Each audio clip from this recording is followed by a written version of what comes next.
kon mbokk yi ñu ngi leen di nuyu ci tàmbaliwu crise sanitaire bi jotoon nañoo jokkoo ak yéen pour am commentaire ci mesures yi am solo yi nga xam ne président de la République son excellence monsieur Macky Sall jëloon na ko ba bi mu jëlaatee li ma tuddee deuxième génération wu mesures yi may ñu nag aussi Sénégal mën a am taxawaay woo xam ne wi ràññee nañu ko ndax quand même foog ñuy dellu si aussi ci chiffres yi nga xam ne moom la ñu am defe naa ne ci fi ñuy waxee ñu ngi ci 2015 cas waaye 21 décès la ñu enregistré loolu it nañu koy fàttali bu baax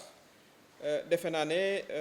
président de la République bi mu tàmbalee jël na tout de suite mesures yi nga xam ne moo ñu may aussi ñu mën a maanaam contenir l'épidémie fi ñu koy waxee ba léegi d'ailleurs mesures yooyu ci la ñu ne xam ngeen ne couvre-feu ci la ñu ne ba tey état d'urgence ci la ñu ne mais aussi ñu fàttali parce que ñun en tant que conseil économique social et environnemental bu ñuy waxu Covid-19 dañuy xool aspect yooyu yëpp xool aspect économique yi xool aspect social bi bu ko defee it ñu mën a continuer di gëstu ak di jox aussi ay conseils président de la République d'abord crise sanitaire la boo xam ne bi ñu fàttali ko àddina yëpp la laal kooku aussi nañ koy fàttali booy seet bi mu yegsee ci mois de mars bi premier cas yi ñu ngi ko gis xëy na ci mois de décembre ci réewu tugal yi ñoom it xëy na sax gisuñu woon gravité bi ci départ bi waaye tout de suite yëf yi dal di am accélération Sénégal dal di jël matuwaay yi nga xam ne moom la waroon a jël ma fàttali aussi ne depuis 2 mois ñu ngi tëj frontière yi kon li ñuy def yëpp ci suñu xam-xam lañ koy defee ci suñu doole lañ koy defee loolu it dafa am jàngat bu mu ñu war a jox boo xam ne bii mooy d'abord suñu agent de santé yi dañu leen di gërëm sant leen gën leen a ñaanal ndax vraiment ñoom ñoo nekkoon les soldats qui sont au front kooku vraiment dañ leen yoreel gërëm yoreel leen sant di leen gën a encourager mais surtout aussi di leen ñaanal loolu dafa am solo kon Sénégal wane na ne aussi ci question bi président de la République ministère de la santé ak acteurs sanitaires yépp vraiment jot nañu jël maanaam taxawaay bi nga xam ne moom lañ doon xaar ci ñoom sénégalais yi aussi dañu leen di aussi gën a encourager parce que comprendre nañu ne à situation exceptionnelle attitude exceptionnelle defe naa ne de plus en plus def naa yéen ñi toog ñëpp ku ci ne yaa ngi yor sa masque comprendre nañ ne aussi war nañu am distanciation sociale bi ba nga xam ne bii vraiment ni ma ko waxee ñu ngi commencer vraiment am aussi attitude préventive loolu nag dañ ci war a continuer c'est très important ni ma ko waxee sànq waaye Covid-19 indiwul rek feebaru yaram dafa aussi indi gàllankoor économique parce que bu fekkee ne aussi da nga ne ci situation boo xam ne da ngay gouverner foog nga bàyyi xel aspect yëpp parce que am na ci suñu ay concitoyens suñu ay mbokk yoo xam ne tout de suite 2 mois mënuñoo toog te amuñu activité économique daf leen di laal moo tax président indi aussi le plan de résilience économique boo xam ne da ciy jàppale secteurs yi defe naa ne mu ngi waxtaan na ak secteur privé ba nga xam ne licenciement yi du mën a gaawe ni ñu ko bëgg a def dina jàppale entreprise yooyu aussi am na ci aussi suñu mbokk yoo xam ne yi maanaam ñi nga xam ne ca marché ba la ñuy ne boo tëjee marché bi dencuñu 2 fanu dépense loolu aussi ñu ciy bàyyi xel parce que ak lu ñu am maanaam Pastef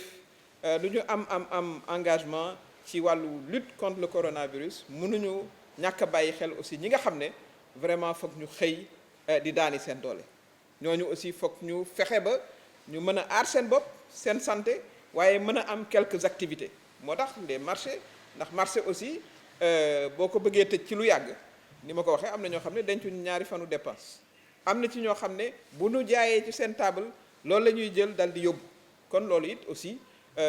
il faut que ñu ciy bàyyi xel marché yi def naa ne recommandation bi nga xam ne moom lañ ci jël te may ñaan aussi suñu mbokk yi suñu concitoyens yi ñu nangu ko mooy booy dem marché nga aar sa bopp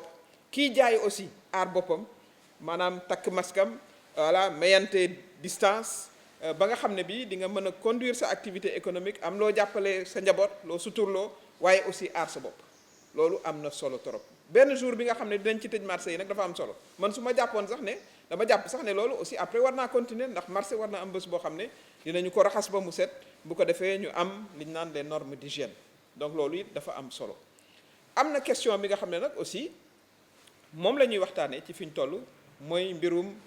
lieu de culte yi maanaam muy jumaa yi ak jàkk yi ba ñuy tàmbali dañu jëloon décision président ne nañu fexe ba daal ñu bàyyi rassemblement yi bon rassemblement yi lieu de culte yi ci la bokk loolu aussi ñëpp nangu ko ñu dawal 2 mois dafa am ñoo xam ne ñi aussi dañuy xëy na jàpp ne seen foi bëgg nañ ko exercer mais fi ma bëgg a taxaw foofu te mu doon loo xam ne aussi dafa doon loo xam ne Sénégal daf ci wane boppam mooy dafa bëri ay opinion am na ci ñoo xam ne jàpp nañ ne conditions yi réuniragul pour ñu ubbi seen juma am na ay imam yu ko wax jàngu bi muy suñu mbokk chrétiens yi nee nañ xëy na dañuy xaar ba ab diir ba gën a am maîtrise u situation bi am ñeneen i kilifa yoo xam ne yi ñoom nee nañ dinañu ubbi waaye dinañu am vraiment ay mesures maanaam ay décision yoo xam ne balaa ngaa dugg si di nga julli booy ñëw indaale sa maanaam sa sijaada ak yu ni mel kon diversité boobu yëpp aussi dañu ci tenir en compte waaye képp ku jël décision ubbi wala ubbi li ma wóor mooy li nga xam ne mooy sa conviction mooy dañu war a aar les croyants doomu aadama yi loolu dafa am solo kon diversité boobu aussi bu amee warta mën a tax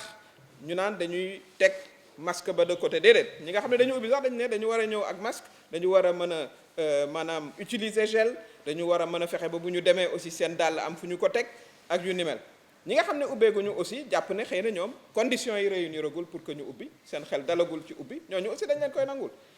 jàngu bi aussi ne xëy na dañuy xaar ba ca kanam ñooñu dañ leen koy nangul parce que loolooy diversité ci réew aussi booy gouverner il faut que nga am une ouverture ba mën a boole ci sa ay décisions maanaam réew mi nga xam ne moom nga jiite ak maanaam citoyens yi ku ci nekk ci conditions yi nga xam ne ci la nekk waaye li ëpp solo vraiment mooy ñu fexe ba fagaru parce que ni ñu ko boroom xam-xam yi waxee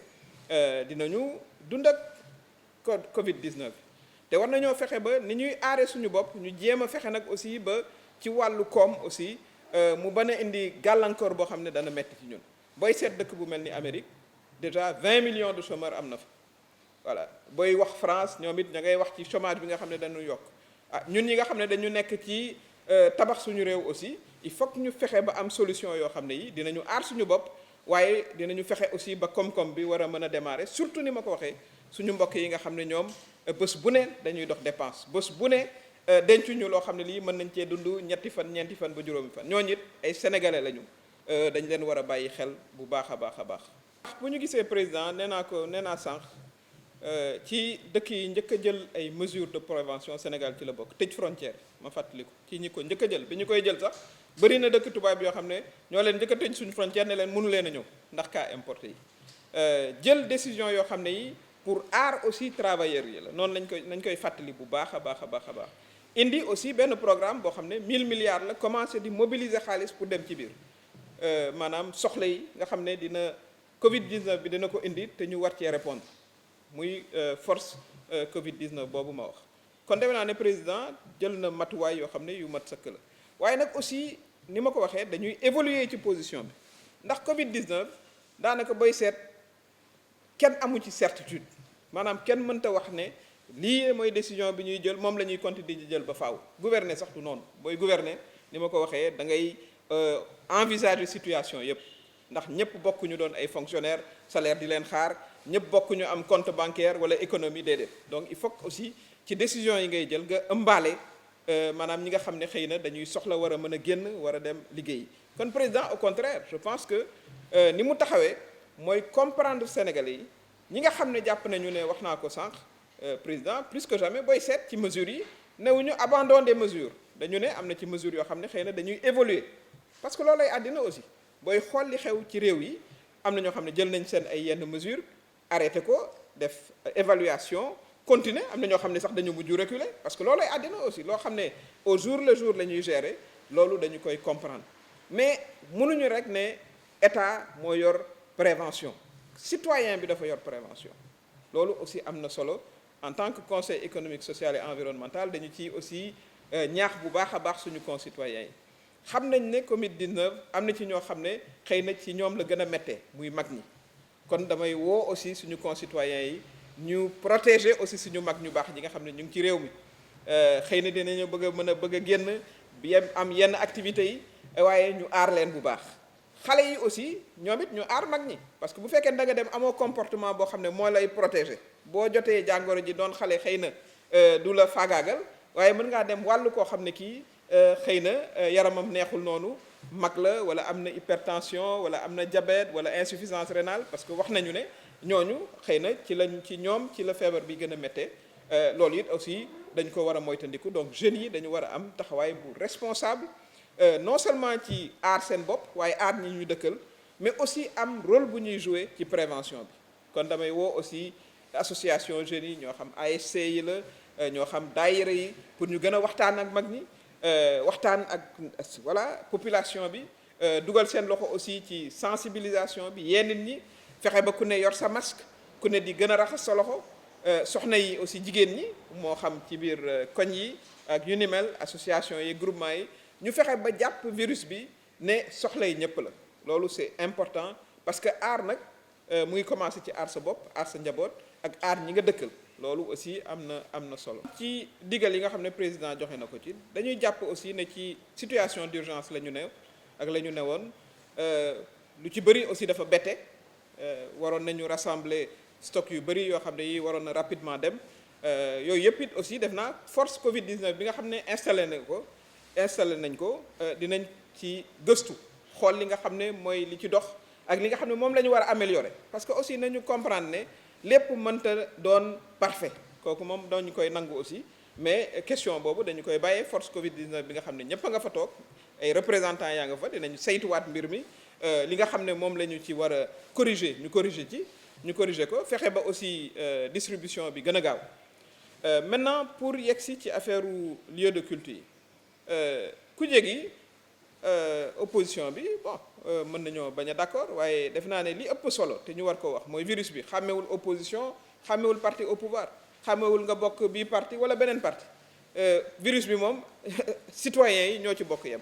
kon il faut que ñu seet bàyyi politique politicienne bi teg ko de côté xool mesures yi nga xam ne mooy tax ñu mun a mucc loolu am na solo ci wàllu ouverture de mosquée yi wax naa ko sànq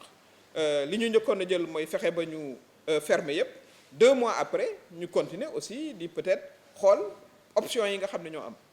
option yooyu aussi bu ci nekk aussi ñu nangul ko ñi ko jël man loolu laa jàpp wax naa ko sànq am na ñoo xam ne jàpp nañu ne seen juma mënagul a ubbi parce que conditions yi amagul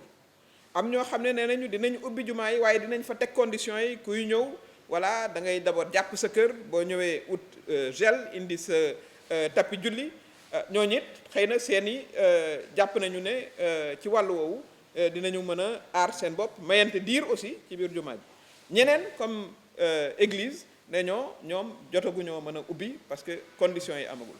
yooyu it aussi muy diversité d'opinion mais képp koo xam ne aussi jël nga décision ubbi wala bañ a ubbi li ci ëpp solo mooy li la war a jiital mooy protéger ñi nga xam ne ñooy les croyants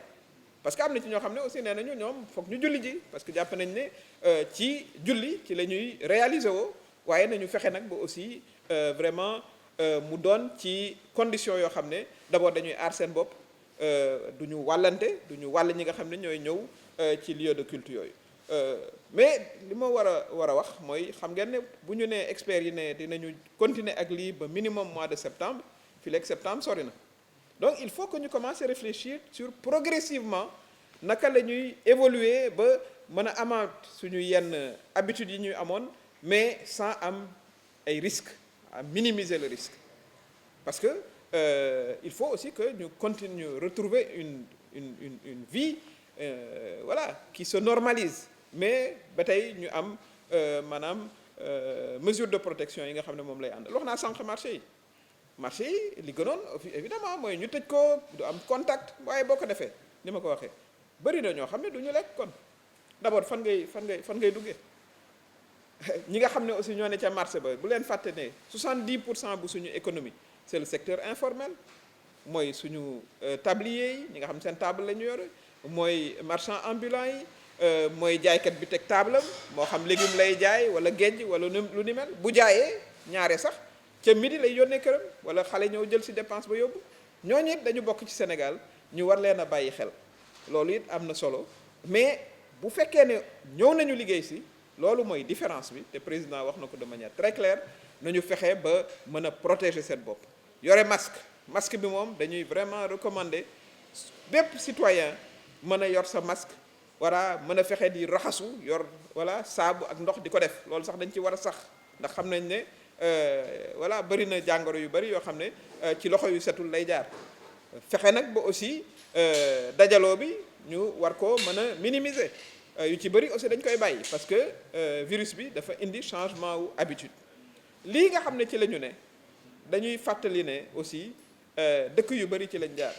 boo jëlee États-Unis bi nga xam ne mooy dëkk bi am voilà le plus de morts ñu naan 50 000 jëm kaw loolu vraiment chiffre bu am solo la pourtant ay borom doole lañu bu fekkee ne Sénégal fexe nañu ba ñu ngi vraiment gérer te loolu aussi dama ci opposition bi ñu bañ a utiliser le contexte du coronavirus vraiment à des fins politiciennes loolu nañu ko jéem a moytu parce que fi ñu toll nii virus bi xàmmewul parti xàmmewul ku ne opposition xàmmewul ku ne société civile xàmmewu ko kon nañu seet même bu fekkee ne am nañu divergence ñu teg proposition yoo xam ne yi mooy tax ñu mën a gën a aar sénégalais yi fexe ba nit ñi progressivement aussi mën a dellu si ci seen liggéey yéen ñi yor presse bi bu fekkee ne dañu arrêté activité yëpp xam ngeen yéen gëj nañoo gisee ñun ñii ci conseil bi depuis 2 mois voilà ni ñuy fonctionner dafa ralenti lu bare bëgg nañu nag seet mënuñoo continuer di def noonu ba mois de septembre wala mois de décembre la ñuy def mooy aar suñu bopp waaw aar ñi nga xam ne ñooy liggéey si ak jéem a seet moyens yi nga xam ne ci la ñuy continuer liggéey bi ndax suñu réew aussi dafa war a continuer di dox parce que mënuñoo arrêter koom-koom bi brusquement comme ça loolu it aussi nañu ko jàppe noonu parce que président li mu jàpp mooy dafa sóoraale xeetu sénégalais yëpp ñi nga xam ne nag seen doole xëy na mayu leen ñu mën a toog am ku leen di fay di leen di yónnee di leen def virement ci seen compte dañu war a xëy di liggéey ne ca marché yee nekk ci atelier yi ñu seet nu ñu leen di organiser loolu ba nga xam ne ñoom it dinañ mën a aar seen bopp ba sénégalais bu nekk aussi ki nga xam ne mooy aar boppam état bi aussi jël les dispositions wax naa ko sànq état président de la république joxe na ay budget pour soutenir activités yi pour soutenir ñi nekk ci secteur informel bi soutenir entreprise yi pour ñu bañ a indi ay licenciement ak yu ni mel donc loolu dafa laaj aussi ñu boole suñuy xel vraiment en tant que acteur économique social voilà ak politicien boor boo mënti bokk vraiment ñu mën a seet ci xalaat yi ni mu gën a rafete pour ñu mën a trouver ay solutions ba nit ñi commencer dellu ci seen activité waaye nag quand même continuer di aar seen bopp parce que nag fa la jamono jëm boo xoolee réew voilà tugal yi nga xam ne ñoom ay 20 000 morts la ñuy wax 30 000 morts ak 40 000 morts li tax ñuy commencer ubbi c'est pour que ñu seet nu ñuy mën a maanaam amee koom-koom boo xam ne bi nit ñi duñu naan déedéet dañuy génn par force parce que amatuñ lu ñu lekk loolu it réew waru caa àgg donc je pense que loolu la nañu jël diversité opinion yi Sénégal nag aussi ñëpp bokkuñu ni ñuy xalaate bokkuñu fi ñuy liggéeyee bokkuñu am bokkuñu mën-mën donc booy diriger loolu it da nga ciy bàyyi xel te surtout encore une fois suñu mbokk politiciens yi ku ci ne vraiment jàpp ne du moment wu sax politique politicienne mën ngaa bañ a d'accord waaye toujours indil proposition boo xam ne mooy tax ñu mën a jëm kanam waaw kooku nag am na ci question yoo xam ne mënumaa tontu ci activité président waaye li ma xam ci jikkoom mooy kuy consulter lay doon consultation nag du da ngay woo rajo ak télé di consulter donc rafet naa njort ne bëri nañu mu waxtaanal ba évolution bi am ndax aussi ni ñu ko présenté du président dafa arrêté décision yëpp ni ma ko waxee sànq ñu ngi ci état d'urgence dañu wàññi heure yi ñaari heure lañ ci wàññi def naa disposition wu circulation yi entre région entre département def naa ne ba tey mu ngi en place luuma yi nga xam ne ubbi nañ ko c'est parce que bëri na aussi suñu mbokk yoo xam ne ñu ngi woon ci kaw gi mais dañu yor seen dugub wala seen lu ñuy jaay te amuñ fu ñu ko jaayee loolu boo ci continuer 1 mois 2 mois mais defe naa ne du baax donc ñu ubbi ko façon boo xam ne bii dinañu war a mën a ñëw waaye nag kuy ñëw it aussi ñu jox la ay mesures yoo xam ne da nga ciy jaar pour mën a ñëw def sa commerce ni nga ko war a defee loolu dafa am solo c'est très très important ñu xam ne sénégalais yi du ñëpp a yem niveau économique du ñëpp booy xool salarié boo jëlee fonctionnaire ak maanaam ñi nekk ci secteur privé bi 300 000 personnes lañu Sénégal on est voilà plus de 15 millions de personnes la ca ëpp secteur informel la ñu nekk ñooñu aussi bu fekkee ne def nañu 2 mois de confinement il faut aussi ñu sóoraale leen ba seet nu ñuy boolee protection ak relance de l'activité économique loolu mooy philosophie bi nga xam ne moo andi décision wu président de la république gaw ma ne dañ koy def pression gaw ma ko président de la république li muy def mooy déglu nag toutes les franges de la société ni ma ko waxee dañuy bàyyi xel ne Sénégal c'est un des pays divers avec plusieurs composantes waaye ba mu jëlee décision ne nañu évoluer aussi may na aussi ku ci nekk nga apprécier ni nga ko bëgg a apprécier loolu aussi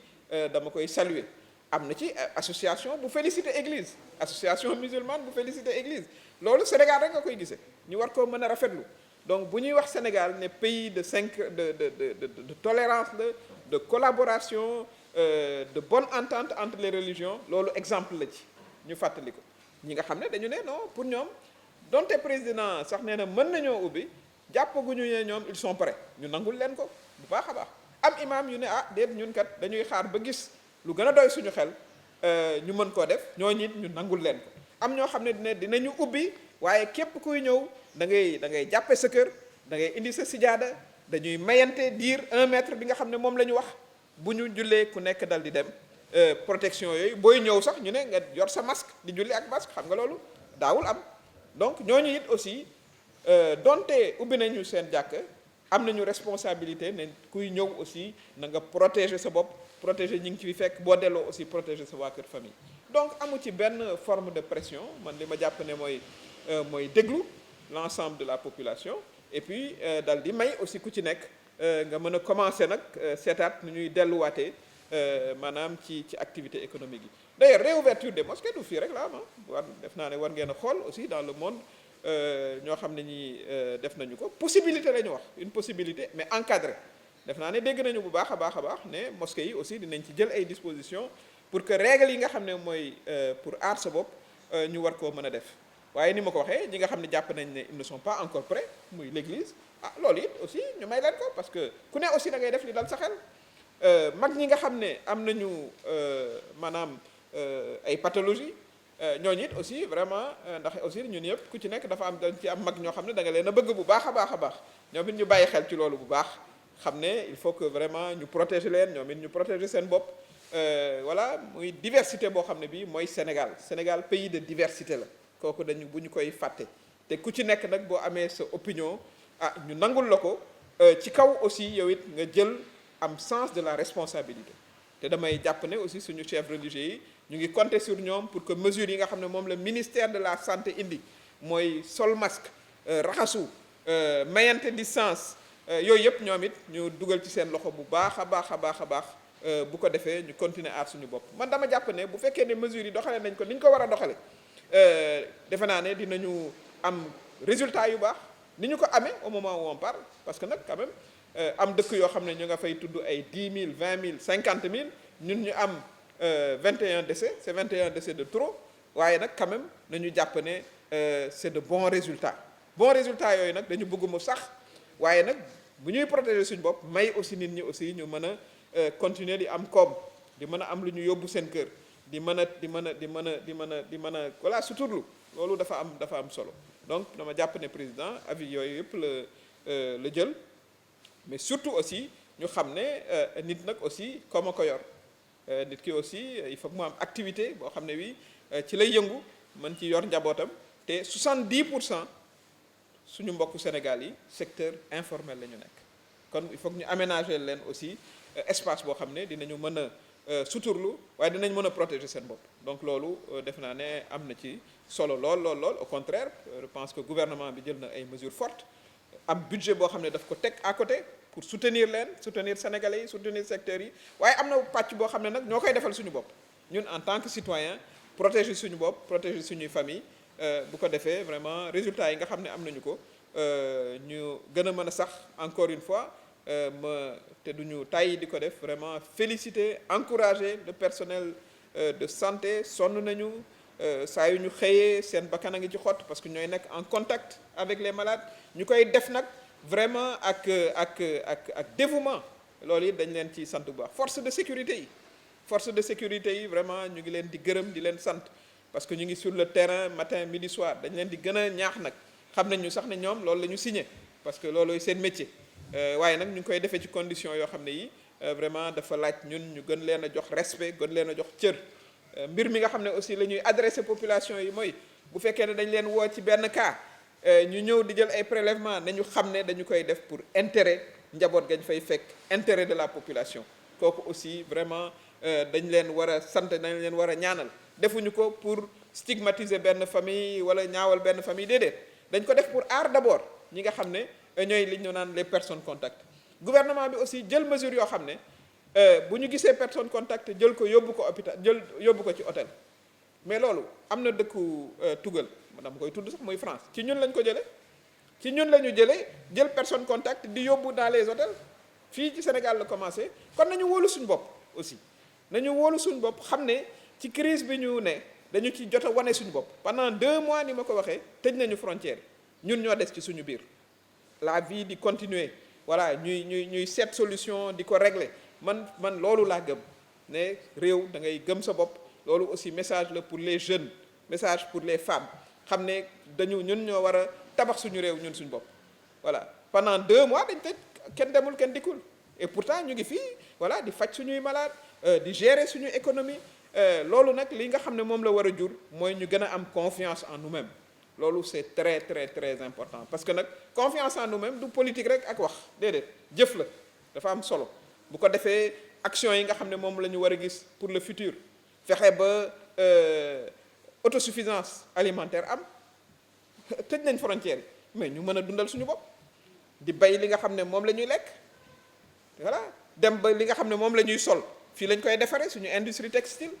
dem ba xam ne am suñu léger petite industrie voilà pont ak kuddoog yooyu yëpp ñu mën koo defar fii parce que loolooy tax aussi ñu mën a am emploi kon bu ñu génnee ci lii daf ci am jàngat boo xam ne bii dafa am solo nañ koy fàttali ne bi ñu tàmbalee am na ñoo xam ne dañ doon wax ne Afrique ay millions moo fi am amu fi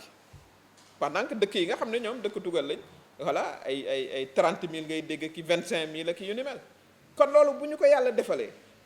du par hasard c'est que dafa fekk aussi suñu président yi jël seen matuwaay ni ma ko waxee kon loolu aussi dañ ko war a saluer gën leen a jàppale ñi nga xam ne ñoo yor décision bi wan leen ne lii ngeen commencé nii ba nga xam ne dañu tëj suñu frontières yi fexe ba boo demee ci hôpitaux yi amul tubaab ay sénégalais ñoo fa ne di faj ay sénégalais ñuy wër plus de 700 et quelques personnes dugg nañ ci hôpital bi ba génn ñoom suñu médecins yi ñoo leen soigné kon noonu bu ñu ko defee war nañ koo mën a def ci wàllu mbay mi def ko ci wàllu voilà électronique bi def ko ci wàllu technologie bi def ko ci wàllu industrie bi loolu mooy les défis pour l'avenir man noonu laa ko gisee te en tant que conseil économique social et environnemental dinañ ci jox suñu xalaat dinañ ci joxe suñu xalaat suñu session bi nga xam ne moom moo waroon a démarrer bi coronavirus bi di démarrer ci santé la woon voilà xëy na hasard la woon dinañu aussi bu ñu jógee ci lii woote waxtaan seet ni nga xam ne noonu la ñu gën a war a mën a am politique de prévention parce que yii ñu commencé habitude yu bëri habitude yu baax la raxas sa loxo loolu moom dafa war a sax dafa war a dakk dañ ko war a saxal waruñ ko dakkal au contraire am na ci mesure hygiène yoo xam ne yi war nañ koo continuer si ñuy dëkkee suñu dëkkuwaay yi donc man dama jàpp ne épidémie bi au contraire ak ni ñu ko gérer ci suñu biir voilà ci suñu ay intelligence suñu peuple aussi nangu comprendre ko dañ ci la ñu war a sax mu indi habitude yu bees indi habitude vraiment wóolu sa bopp nangoo liggéey suñu kilifa diine yi aussi continuer di ñaan parce que ay musulmans lañu voilà ñoom it ñu jàppale ñu vraiment parce que bëri na ci ñoo xam ne ñii aussi ñu ngi doon ay acteurs dañ leen ci pour que vraiment ñu jàppale ñu ci prévention bi mesures yi nga xam ne médecins yi wax nañu ko ñoom it ñu jàpp ci bu baax a baax ñi nga xam ne ubbi nañ di bëgg a julli mais ci seen xutba yi na doon loolu nañu xutba ci wax ji li nga xam ne noonu la ñu war a def pour moytandiku virus bi kon loolu en résumé mooy li nga xam ne moom la ñu bëggoon a wax en tant que conseil économique social et environnemental suñu membre yëpp ñoom it ñu ngi ci seen gox yi waxtaan wi ma am moom la ñuy am aussi sur le terrain boole ci nag am ay action yoo xam ne yi action jàppale population yi parce que Sénégal aussi il faut que ñu renforcer suñu solidarité ci 2 mois yi nga xam ne ci la ñu tëju defe naa ne bëri na ñoo xam ne ñii aussi vraiment ci sutura jàppalante nañu ak seeni dëkkandoo loolu nag aussi na doon aussi vraiment tradition boo xam ne dañ koy continuer. question bi nga wax moom am na solo nu ñuy def pour ni ma ko waxee mooy progressivement rek nga mën a delloo à la normale xam ngeen Covid 19 bi booy seet ñëpp dañuy jàng amul kenn koo xam ne kii spécialiste la du Covid 19 amul. muy docteur yi jàppoon nañ ne nii lañ koy faje dégg ngeen werante bi amoon France chloroquine du chloroquine xale lay jàpp du jàpp mag yooyu yëpp dara wóoruñu ci donc question bi nga posé aussi dañu koy nangu nu ñu war a mën a defee ba secteur transport aussi évoluer loolu yëpp aussi def naa ne bu ñu avancé ba gis suñu chiffres yi ba am loo xam ne lii quand même mu ngi commencé montrer ne war nañu mën a ubbi ci la ñu jëm ndax ni ngeen ko waxee aussi am na ci ñoo xam ne ña nga ne fa ñu ne mënaguñu ñëw donc li nga xam ne moom la ñuy ñaan vraiment mooy bu fekkee ne prévention bi gën nañ ko yokk incha allah ba ñu gis ne suñu cas yi vraiment ñu ngi koy gérer te defe naa ne ci le ministère de la santé nekk vraiment encore une fois dañuy féliciter les acteurs bu boobaa aussi transport dinañ commencer seet parce que bëri na suñu ay mbokk yoo xam ne ci transport dañuy yëngu ñoom it aussi seen manque à gagner dafa bëri donc ñoom it war nañu seet progressivement loolu naka lay amee kon question boo xam ne bi dañu koy nangu loolu yëpp aussi def naa ne ministère du transport mu ngi ci waxtaan kon li nga xam ne moom la ñu mën a tënkee mooy wax ne ñun ni ñu gisee 2e génération de mesures yi nga xam ne moom la président jël ay mesures yoo xam ne yi dafa déglu l'ensemble des Sénégalais ca digg maanaam décision yooyu ñu xam ne prévention ak protection ma nga ca biir waaye nag aussi seet nu ñuy fexee ba koom-koom bi aussi ndànk-ndànk mu dellu si loolu it am na solo maa ngi fàttali ne 20 millions de ñu perdre seen emploi aux États-Unis kenn xamul ñaata en France ak et cetera donc loolu it aussi mënuñ ci ñun loolu waruñ cee mën a yegg si kon war nañu jàngat ci li nit ñi def pour mun a évoluer waaye du caaginu ne dañu bàyyi santé bi déedéet santé bi kay mooy li am solo parce que balaa nga naan naam ne fa balaa ngaa mën a liggéey nga am wér waaye nag boo mënee fexe ba protéger sa bopp protéger sa njaboot continuer di liggéey ni ngeen ko defee yéen ñëpp daanaka bu ngeen di laaj seen question yi sax du ma mën a dégg ndax yéen a ngi seen masque yéen a ngi liggéey waaye yéen a ngi protéger seen bopp kon nañu seet loolu duñ ko mën a defee ci marché yi duñ ko mën a defee ci atelier couture yi duñ ko mën a defee ci atelier mécanicien yi bu ko defee aussi ñu am suñu wërgu-yaram waaye ñu am aussi lu ñu mën a suturloo ndax ñëpp duñu ay fonctionnaire ñëpp dencuñu weer boo xam ne wi économie la boo xam ne dinañu mën a maanaam faj seen aajo am na ñoo xam ne bés ba bés la ñuy fexe ba lijjanti seen dépense kon ñooñu it aussi président bàyyi na leen xel suñu kilifa diine yi ñu sàkku ci ñoom ñaan bu baax a baax ñi nga xam ne ubbi nañu vraiment ni ñu ko waxee ñu fexe ba mesure d'hygiène yi vraiment ñu imposer ko ndax nag aussi il faut que nit ñi responsable booy dem ci jumaa aussi da ngay am responsabilité mën a li nga xam ne moom lañ la sant nga def ko sa sijaada voilà raxas say loxo sa gel ak sa masque ñi nga xam ne ubbi wuñu aussi ñu comprendre leen ba seen bés bu ñu demee ba seen xel dal ba ñu gis ne vraiment war nañoo mën a commencer ouvrir ñu def ko ni ko suñu mbokk chrétiens yi defee waaw loolu yëpp mooy Sénégal te li ci am solo mooy ñu am xalaat bu rafet wi nga xam ne mooy nu ñuy fexe ba jàll lii ba indiwaat Sénégal woo xam ne wi Sénégal buy wóolu boppam la Sénégal buy régler ay problème am la ni ñu koy defee ci 2 mois yi nga xam ne frontières yëpp a tëj kon ñu ngi leen di gërëm di leen sant bu baax a baax